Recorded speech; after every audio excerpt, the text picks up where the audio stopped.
Good afternoon. I'm Dr. Karen Horton. I'm the Martin W. Donner Professor and Director of the Russell H. Morgan Department of Radiology and Radiologic Science here at Johns Hopkins School of Medicine. It's my pleasure to welcome you to the installation and dedication of the Bronwyn Jones MD Professorship in Radiology. I'm delighted that Ron Daniels, the president of Johns Hopkins University, and Dr. Landon King, the executive vice dean of Johns Hopkins School of Medicine, are joining us this afternoon. At this time, I'd like to take a moment to acknowledge Dr. Bronwyn Jones. She was a valued faculty member and a colleague and also my personal mentor.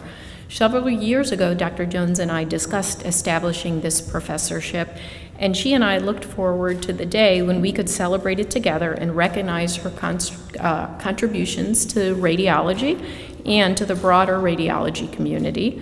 Unfortunately, Bronwyn passed away unexpectedly in 2022. I'm just heartbroken that she couldn't be here today to celebrate. But fortunately, Dr. Jones' niece, Joanne Carson, is able to join us virtually from Australia, as well as Kim Morrison and other family members of Dr. Jones' late husband, Dr. Warwick Morrison, who is a professor of dermatology here at Hopkins.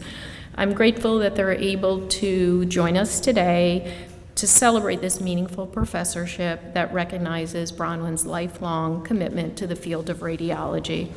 With this professorship, her name will be associated with Hopkins Radiology and Johns Hopkins School of Medicine for generations to come. I also wish to extend a warm welcome to Dr. John Eng, who will be the first Bronwyn Jones professor. John has some of his family here today, including his wife Maria, his brother Jeffrey, sister-in-law Eileen, niece and nephew Keegan and Charlie, his in-laws Carl and Angelina, his mother Betty, his cousin Henry, Henry's wife Toyo, and a family friend Audrey. Welcome to all of you. John, I can't think of a faculty member more deserving to be the inaugural recipient of the Bronwyn Jones Professor. Today you're surrounded by many friends from radiology and the broader Hopkins community. This is a true testament to you, the relationships you've built, and the impact you've made in the Department of Radiology, in the School of Medicine, and the radiology field. I'd like to welcome all of our guests who are joining us to celebrate this wonderful occasion. Especially like to welcome back the former director of the Department of Radiology, Dr. Jonathan Lewin. The Bronwyn Jones Professorship is our department's first named for a female faculty member. When I was a medical student, I reached out to Dr. Jones. She was the first and the only female professor in the department at that time. She did not hesitate. She spoke with me, mentored me, and convinced me to apply to the radiology residency here. My relationship with her continued up until she passed away. She gave me the hope and the confidence that I could succeed here at Hopkins. She was very proud of me when I became the first female director. And despite all of her accomplishments, she didn't feel that that would have been a possibility for her when she trained here. It's appropriate that we are gathered today in front of this portrait, which was painted in 1905 by John Singer Sargent. So these are the four horsemen of Hopkins: Welch, Halstead, Osler, and Kelly. They were the first department heads and dean of the School of Medicine when Johns Hopkins Medicine opened its doors in the late 1800s. These physicians were the pioneers of the institution.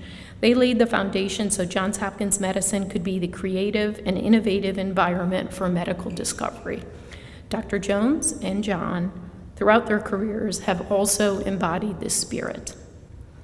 The Sargent painting was commissioned by Mary Elizabeth Garrett, whose generosity made it possible for the school to open its doors. She insisted on setting high admission standards for the class of the medical school, and she also insisted that women be included in the medical school class, which was a pretty controversial idea at the time.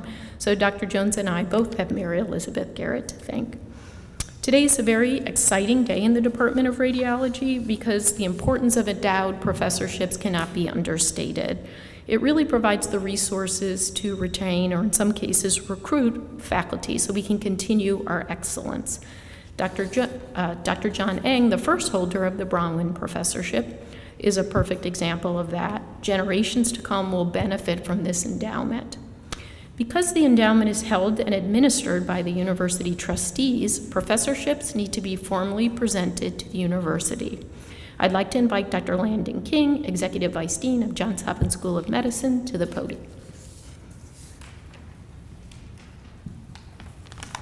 Well, thank you, Karen, and good afternoon to everyone. And Karen, I want to thank you for bringing us together today and also for your commitment and your efforts to sustain this incredible, remarkable Department of Radiology. So thank you for that. And good afternoon, everyone.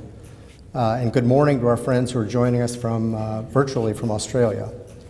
It is a beautiful day in the neighborhood here today. Okay, maybe a little toasty, but at least in here, it is a beautiful day in the neighborhood, emblematic of the occasion for our gathering. On behalf of the Johns Hopkins School of Medicine, it's a great honor to be with you to celebrate the dedication of the Bronwyn Jones MD Professorship and to install its inaugural recipient, Dr. John Eng. This professorship is possible because of the incredible generosity of the late Dr. Bronwyn Jones. We are so grateful for her gift to establish this endowed professorship and for all she did to advance gastrointestinal radiology while nurturing and mentoring rising leaders in the field. Many of you knew Dr. Jones well as a teacher, as a colleague, as a friend, all of the above. I knew her less well, but some. And throughout my time here as a resident, fellow, and faculty member, had semi-regular encounters with her over images or in the hallway, and always found her to be an engaging, gracious colleague with a ready smile, and from whom I always felt gratified in walking away from the encounter. As the first female professor in radiology and the 28th woman to achieve professorship in the School of Medicine, by itself sort of a sobering statistic, Dr. Jones was a mentor and role model to many women trailblazing their own paths in historically male-dominated fields, as well as a source of guidance and counsel to many in the department. Indeed, as Dr. Horton noted, she was a beneficiary of Dr. Jones' support and mentorship from the time that she was a medical student, continuing in her tenure as department director, and this therefore became a career highlight for Dr. Jones as well. Dr. Jones made numerous contributions to advance the field of gastrointestinal radiology over her long career as a scholar, teacher, and leader, including being a founding member and past president of the Dysphagia Research Society and a past president of the Society of Gastrointestinal Radiologists. She was an accomplished scholar with more than 120 publications, 60 book chapters, 3 books, and was director of the Johns Hopkins Swallowing Center and editor emeritus of the journal Dysphagia until she retired in 2015. We are deeply appreciative of the many, many contributions that Dr. Jones made to her colleagues, the department, and the field, and for her generosity in supporting this professorship, which will allow us to honor her legacy in perpetuity. At this time, I would like to invite President Daniels to join me at the podium. As Dr. Horton mentioned, because the endowment for a professorship is held and administered by the university, professorships are formally presented to the university. Therefore, it's a great privilege on behalf of the Johns Hopkins University School of Medicine to formally present to you, President Daniels, the Bronwyn Jones MD Professorship in the Russell H. Morgan Department of Radiology and Radiologic Science. Congratulations.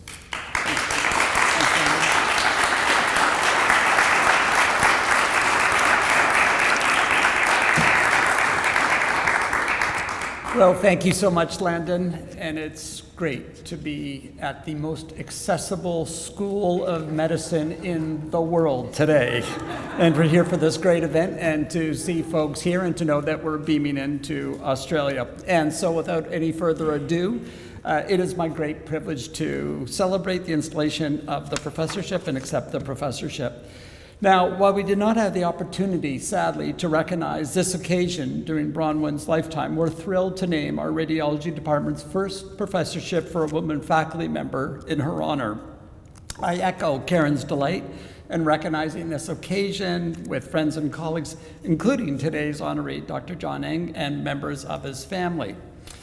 Now, 2.5 miles from here, you'll find the historic Bolton Hill neighborhood, a 20-block grid dotted with Victorian row homes and lush green spaces.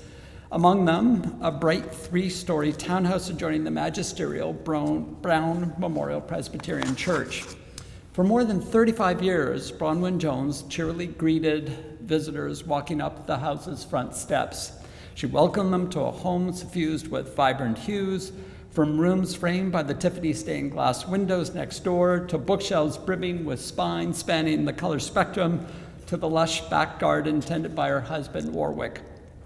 But behind the pops and bursts of color scattered throughout the house was evidence of an exquisite sense of organization and structure. Rooms transformed into gathering spots for friends and colleagues to come together in spirited conversation. Bookshelves teeming with titles were systematically arranged. Even the garden, apparently, upon closer inspection, was an immaculate floral grid. That bright red house in the heart of Bolton Hill embodied who Dr. Jones was to her core, a picture of warmth and vibrancy infused with a keen eye for detail and unmatched discipline. And indeed, Bronwyn was the consummate physician-scientist, coupling these attributes time and time again to inspire disciplines to come together and propel the study of dysphagia or swallowing disorders to the national stage.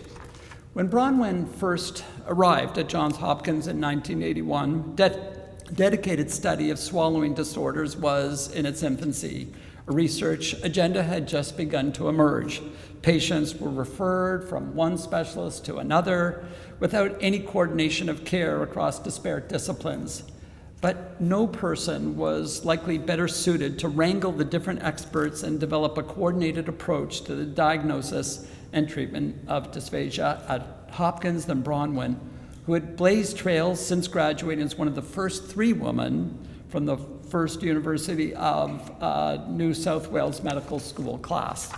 And so, within a year of her arrival in Baltimore, Bronwyn brought the first ever swallowing center to new heights, staffed by interdisciplinary experts in pediatrics, otolaryngology, neurology, and speech pathology, all inspired by her example. Week after week, year after year, Bronwyn led this multidisciplinary brain trust as they probed into the root causes of swallowing disorders, establishing an unmatched standard of care, and leveraged new technologies to chart transformational treatments. Together with Dr. Martin Donner, then chair of our radiology department, they established the first ever international journal devoted to dysphagia. Now, as Landon mentioned, Bronwyn edited the journal until her retirement more than 30 years later, leaving behind a compendium of research now unparalleled for its depth and breadth of impact. Over these 30-plus years, beyond her sheer scholarly output, extensive training manuals, GI radiology residents regarded as gospel, or numerous national distinctions, Bronwyn indeed inspired a generation of radiologists focused on swallowing disorders. And one of them is John Eng. Like Bronwyn, John made his mark here the moment he arrived at Hopkins more than 30 years ago. And John, he'll let me know if this is right, but at the time the radiology department made do with a hulking Siemens computer for X-ray communication, a fading industry standard. Dr. William Brody, of course, a colleague, a celebrated radiologist, and my predecessor, not only challenged John to develop a replacement, but also integrate Apple technology. And John didn't blink at the challenge. He melded 2 different systems together to create a device that dramatically reduced processing times and transformed care. Time and time again, in the next 30 years, John deployed that same enterprising zeal to extraordinary effect, hatching ideas like a nationally recognized electronic storage and access system for medical files and an open access educational hub for scores of rising radiologists. But underlying each of these groundbreaking innovations is a similarly rigorous attention to detail and ability to bring disparate pieces together into a complex yet cohesive infrastructure. Like Bronwyn, John draws on these attributes to convene experts from disparate disciplines as they chart new frontiers in areas from diagnostic imaging to artificial intelligence, and ensure the flourishing of the next generation of emerging physicians and radiologists here at Hopkins and indeed worldwide. John, we're delighted for you to carry forward Bronwyn's legacy of systematic research, mentorship, and innovation with joy and zeal, and congratulations. Joanne and all of those here today, present and virtually from the Bronwyn and Warwick's family, thank you for this opportunity to to advance her extraordinary legacy, not just here in radiology, but across Johns Hopkins. And I'm now pleased to welcome Karen back to the stage to elaborate on that really quite magnificent legacy. Over to you.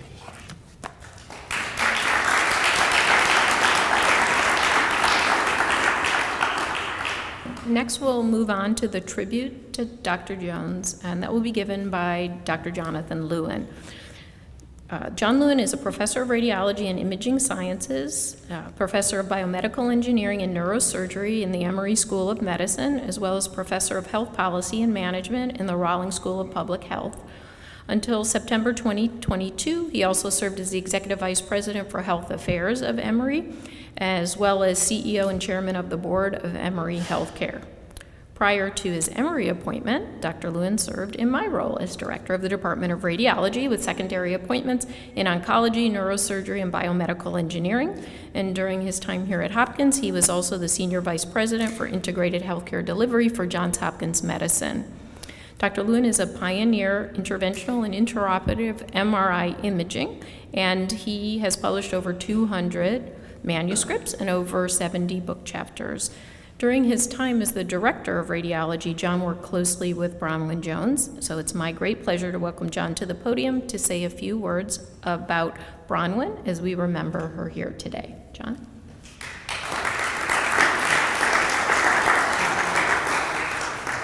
Thank you for that kind introduction, Karen, and good afternoon, everyone. And again, good afternoon to John and his family and friends, as well as what time is it in Australia? I don't want to think about that, but it is pretty early, I think. At any rate, welcome to everyone, and it's a pleasure to be back at Johns Hopkins, and it's a pleasure to have the chance to pay tribute to Bronwyn Jones for her many contributions to the field of radiology. Getting to know Bronwyn during my tenure as director of the department was an honor and a privilege.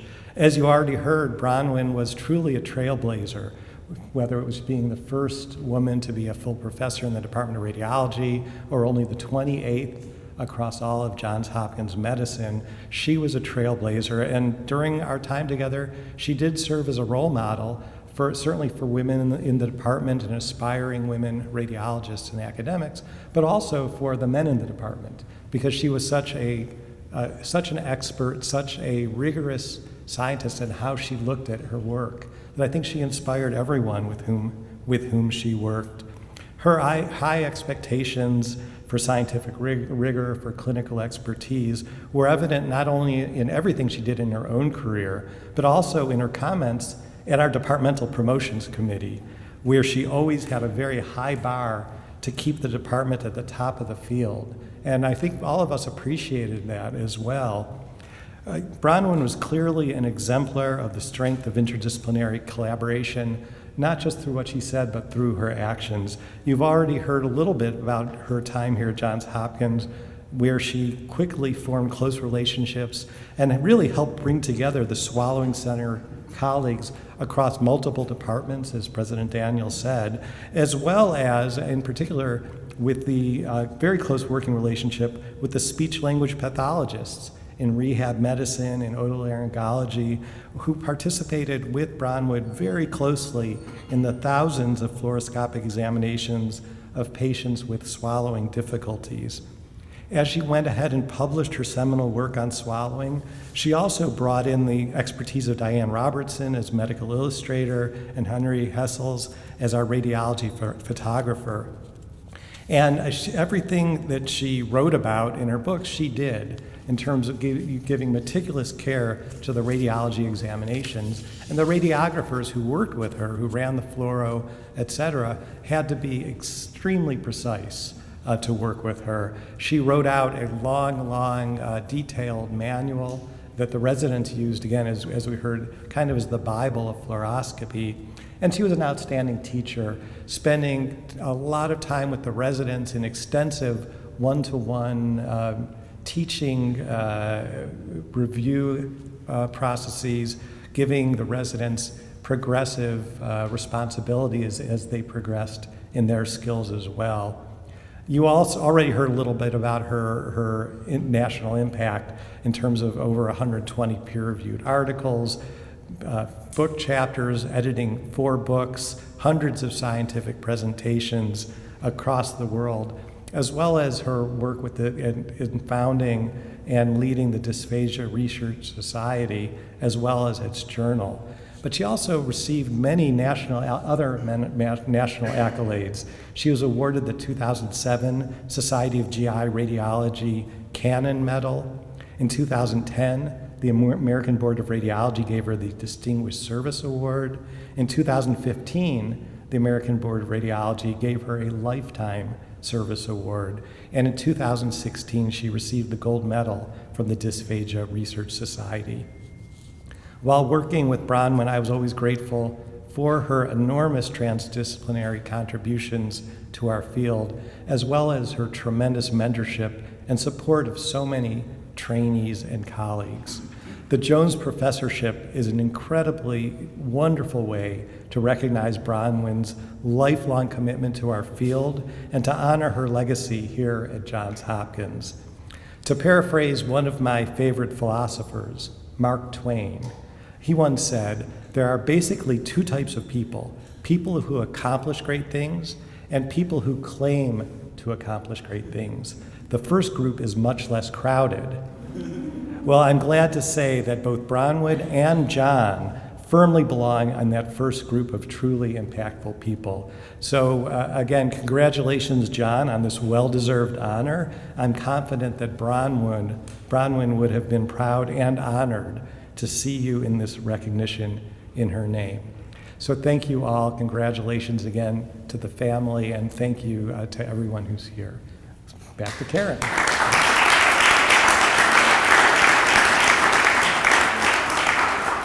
Thanks, John. And now I'd like to introduce to you Dr. Marlise Gonzalez-Fernandez. Dr. Gonzalez-Fernandez is the interim director of the Department of Physical Medicine and Rehabilitation here at Johns Hopkins University School of Medicine. She specializes in physical rehabilitation after amputation, neurorehabilitation, and the treatment of swallowing disorders and speech and language disorders after stroke. Dr. Gonzalez-Fernandez is a member of numerous scientific societies, including the Dysphagia Research Society, which now everybody realizes Dr. Jones was a founding member and a past president. So on behalf of the Dysphagia Research Society, Marlise is here today to honor Dr. Jones, and several of the members of the society are also joining us via the Zoom. Marlise?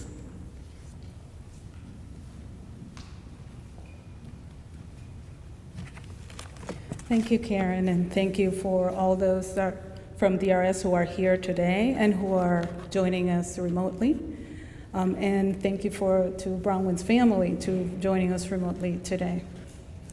It is my distinct honor to stand before you to celebrate the remarkable contributions of Dr. Jones to the field of dysphagia and her invaluable impact as a founding and lifelong member of the Dysphagia Research Society.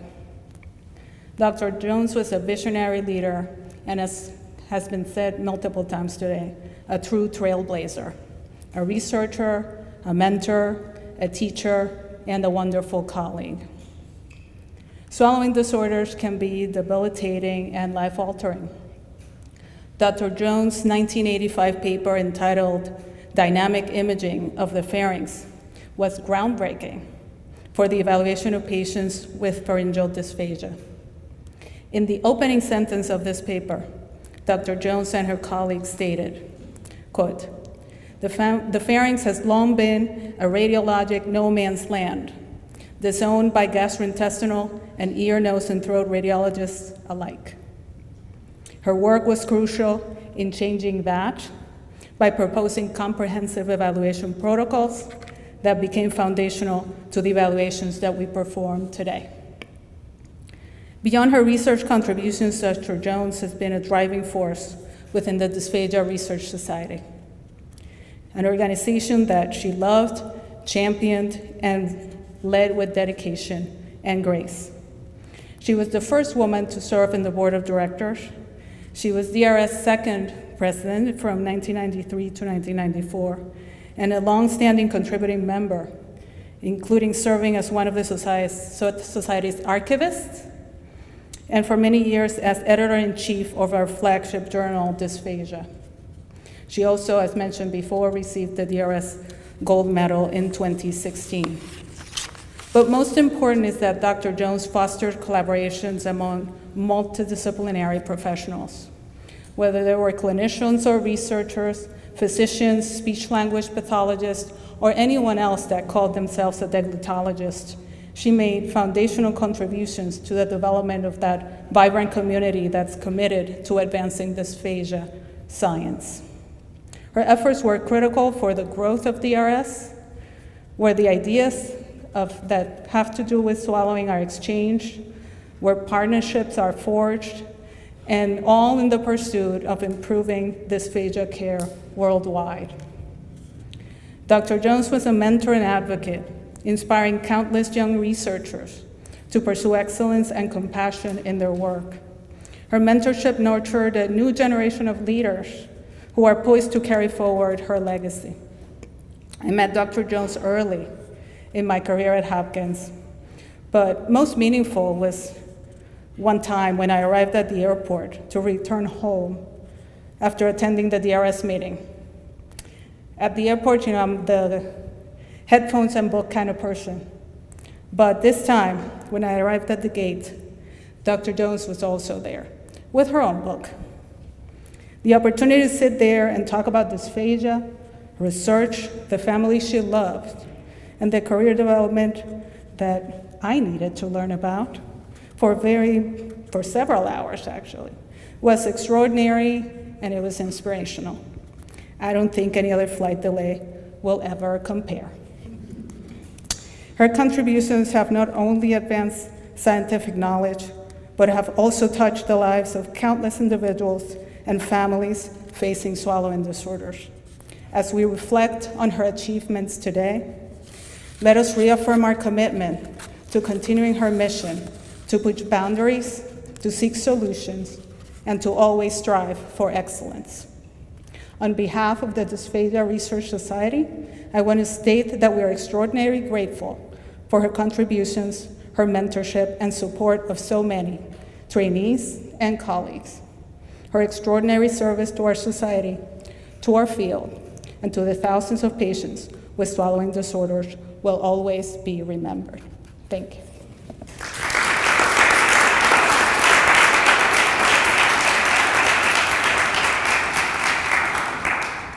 So before Dr. King presents the official professorship medallion to Dr. Eng, I want to share a few of my memories of John and also some of his accomplishments.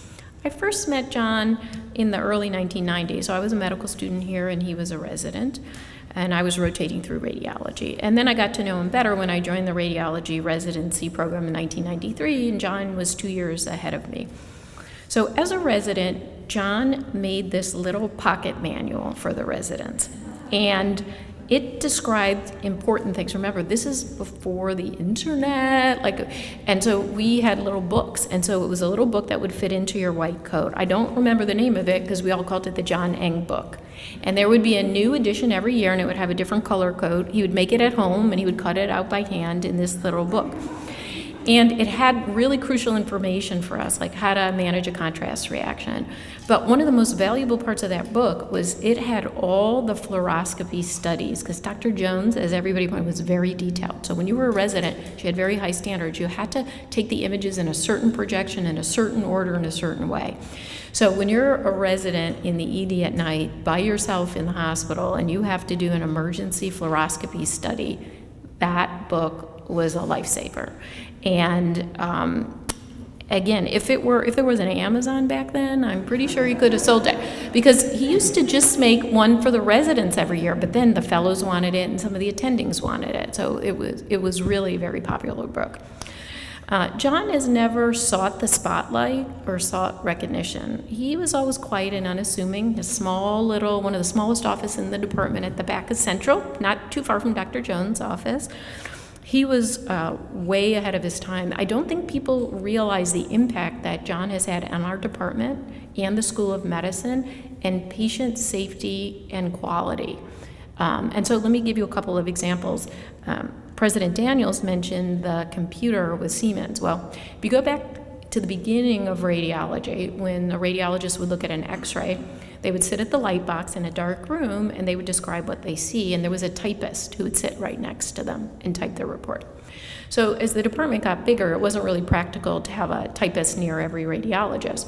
So then it transitioned to little tape recorders, and then there was like a phone kind of mechanism that we would dictate our reports. Now I'm showing you my age here. We would dictate our reports, and then it would go into a queue, and a typist would type it.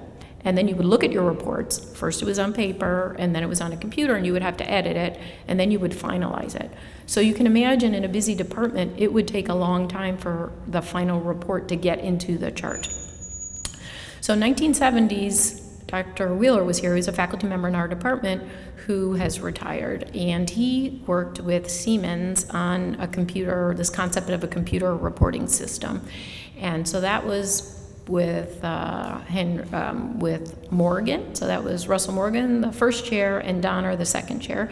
So they had Dr. Wheeler work with Siemens, and it was huge. I remember it as a medical student. It was about 6 feet by 4 feet. It was this huge computer, and it projected a lexicon. Dr. Wheeler was a man of very few words, so it was only certain words you were allowed to use. So if it's a chest x-ray, those words it wasn't like describing things, like the lungs are well inflated, nothing like that. It'd be like normal, period, and the report would go out.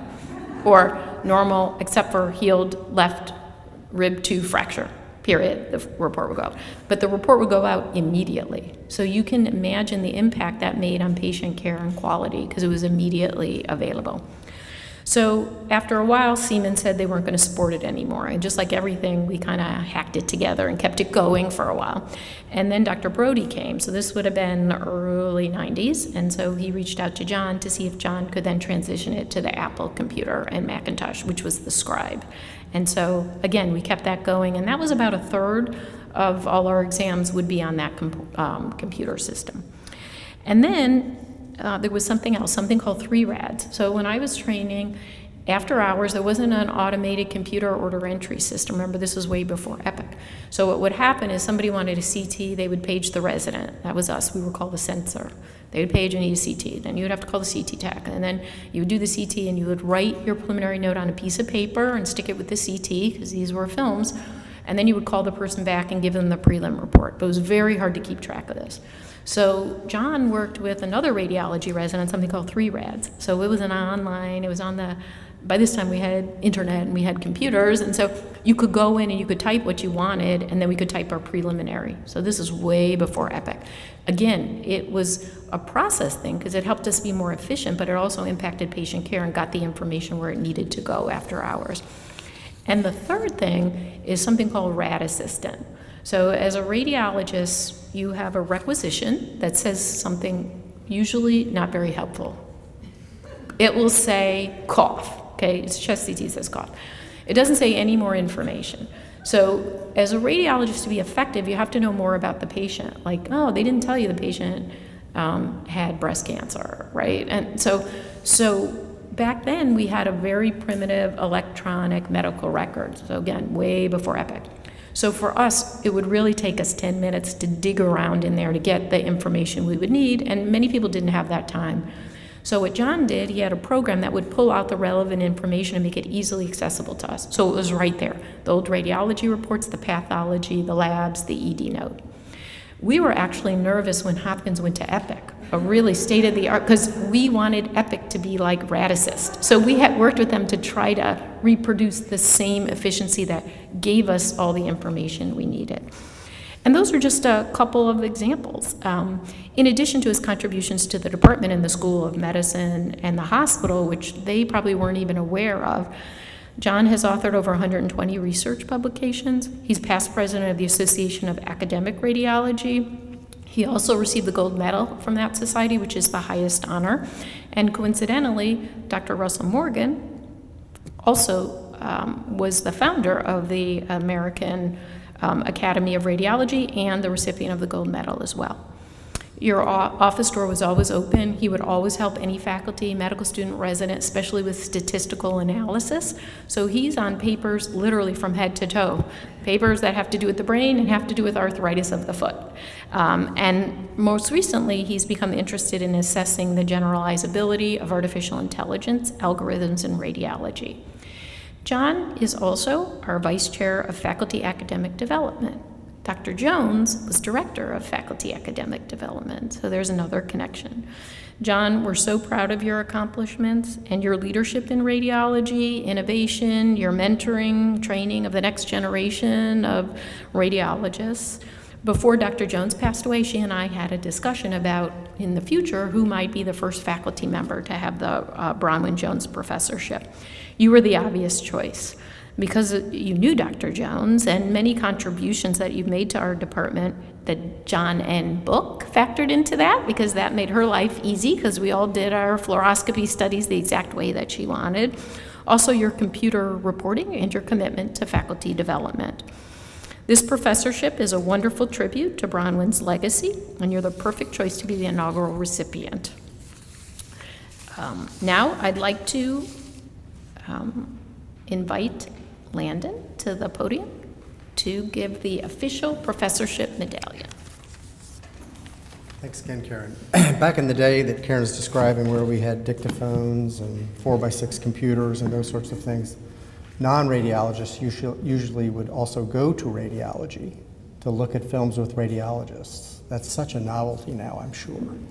But it was such an incredible opportunity. And so John was a resident and fellow in the window that I was a pulmonary and critical care fellow. And from that time and for a number of years afterwards, it was, without fail, a source of comfort, a source of education, and I hesitate to say this, actually fun, to go down and look at studies, whether it was me alone or with a team, to go find John and look at some studies. And so I have to say, personally, it is just delightful for me to have the opportunity to be a part of this today. So if you'll come join me for a second, John. John, an endowed professorship is among the very highest forms of recognition that can be provided to faculty in the School of Medicine. It is a great privilege for me personally to present to you this medallion in recognition of your selection as the inaugural recipient of the Bronwyn Jones MD Professorship. Congratulations.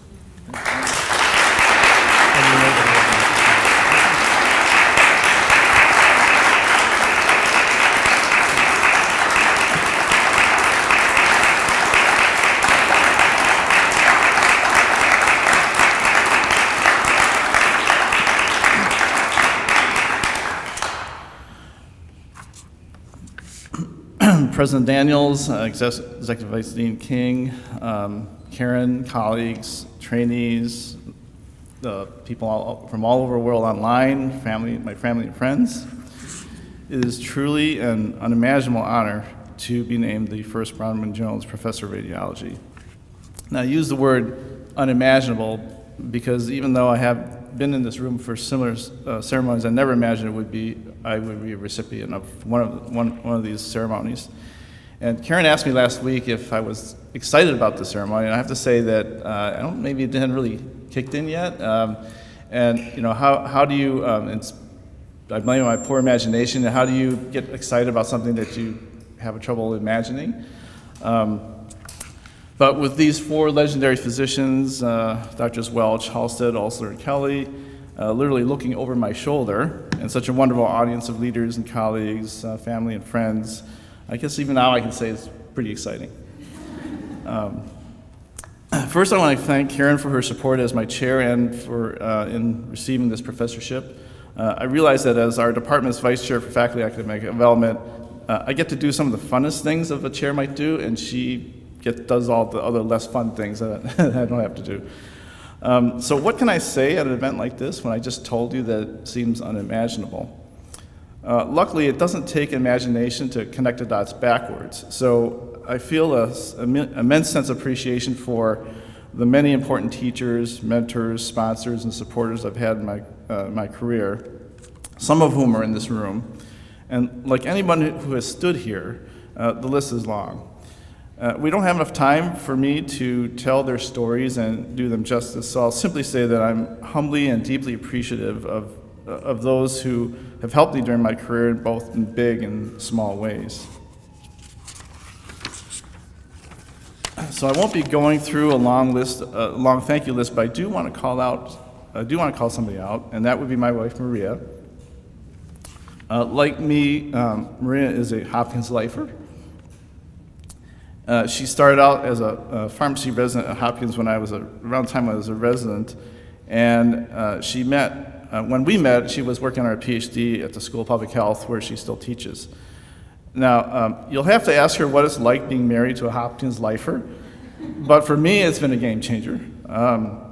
She supports, tolerates, and understands all the academic travel and the occasional homework that comes with the job. She does the things I really should be doing for myself, like making sure I'm well hydrated and packing me a lunch. Most importantly, she provides social energy that I don't naturally have. Now, before everyone runs out to find their own Hopkins lifer to marry, I should point out that these things are really coming from her, not from her being not from her lifer status. So words and time aren't enough for me to thank her properly, so I'll just say, Maria, thank you for everything you've done for me. Not like Karen, I very much regret that Bronwyn isn't here today for us to thank her, but I might have an idea how she might react, because I did get to thank her in a way.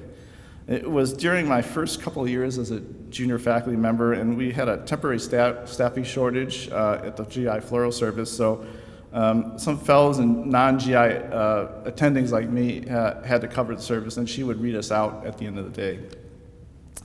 So one day, Bronwyn was going over the films of a double contrast barium enema that I had done. Now, the senior residents in the room who, like me, were trained in the last century will remember that a double contrast barium enema was about the most operator-dependent study that we did. So I was trying to remember all the things that she taught us as a resident, to do it this way, whatever, just like Karen had mentioned. And as she was looking at the last films, she said, "John, you do good work." Now, coming from her, that's a great compliment, and I've never forgotten that. Of course, I turned to her and I said, "Well, I had a really good teacher." Now, Bronwyn didn't say anything for what seemed like many seconds. And I don't know what she was thinking. Maybe she didn't realize I was talking about her, or maybe she hadn't connected what she had done to the outcome. I think probably she was maybe thinking about a humble and gracious way to respond to something that maybe surprised her. And so anyway, she recovered, and with her smile that Landon mentioned, she just said, "Why, thank you." So while we can't thank Bronwyn directly for establishing the professorship, I can say a few words about what it means to me. First, as I think was mentioned, it's sort of a completion of a full circle. My first rotation as a first-year Hopkins radiology resident was GI, and she was my attending the first day. Today, most of my resident teaching is with first-year residents, so I'm among the first attendings that they work with when they get here. Another full circle, as Karen mentioned, Bronwyn was responsible for watching over the academic progress of junior faculty, and this also happens to be a big part of my leadership role as our department's vice chair for faculty academic development. To me, Bronwyn and her professorship is a way to continue the legacy started by those depicted in this room. I'm not talking about these guys behind me. Arguably, the more important portrait is the one over there, which is of Mary Elizabeth Garrett, who was the daughter of a wealthy Johns Hopkins trustee. When they set up the university and the hospital, they ran out of money, and she was the one that offered to raise the money to build the medical school, with the one condition that Karen mentioned, that women would be admitted on the same equal footing as men. Now, to be honest, I don't know if Ms. Garrett would be proud or appalled, probably a little bit of both, that when Bronwyn was promoted to full professor in 1990, she was, at that time the school was almost 100 years old. She was only the 28th woman to do that. But I think she would probably be proud, and hopefully Ms. Garrett too, that in the 34 years since then, hundreds of women have done that I think the number is close to 400 now, and 14 more in radiology.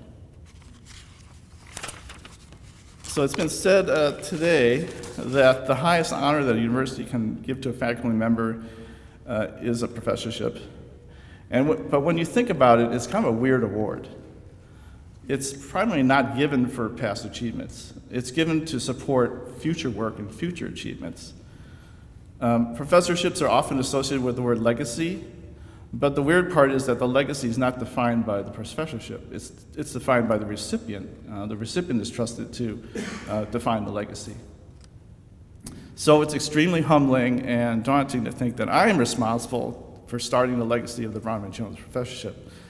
What am I going to do? Well, I can't exactly tell how the dots are going to connect, but I can start with a couple of things, and Karen mentioned a couple of them. First, it's going to help me continue my work on studying the generalizability of artificial intelligence algorithms in radiology. And this is an example why that weirdness of professorships is like, it's genius. In my case, the professorship is going to support work that was essentially unimaginable when Bronwyn thought about the professorship. And who knows what incredible, unimaginable thing the 15th or 20th Jones professor will be doing 100 years from now. Second, the professorship will help support my efforts to reduce barriers to academic advancement in our department. I believe a big barrier is knowing where to start. The standard advice is to do what you're passionate about or do something that's really important, but that's easier said than done. It's hard to pick the right starting point when you can't imagine how the dots are going to connect in the future. But that's where mentoring comes in. I believe it's a junior faculty's responsibility to identify the starting dot, irrespective of how the dots might connect, and it's a mentor's responsibility to kind of guide how the dots will connect. The mentors can do this because they have the benefit of hindsight. They know how their own dots connected, and also they've seen how other people's dots have connected in the past. So I started out by saying this event was unimaginable, and I can't say that anymore because it's now real. Here are the things I've learned. One, don't forget to thank those who have helped you, because if you're lucky, the list is going to be long, and it's going to take you a while to do that. A professorship is about the future, especially because it's unimaginable. And unless you're incredibly lucky, you're going to need mentors to help you connect the dots if you think you might want to do something unimaginable. Thank you.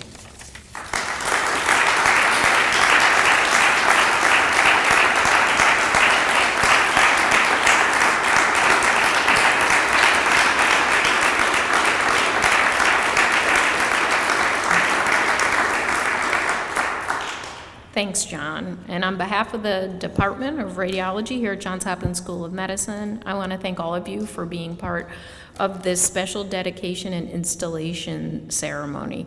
The Bronwyn Jones MD Professorship is a beautiful way to honor Bronwyn's legacy here at Hopkins and beyond. She was really a pioneer in her field in our department, and she is missed. And one more time, please congratulate John Eng on being the inaugural Bronwyn Jones Professor. Thank you.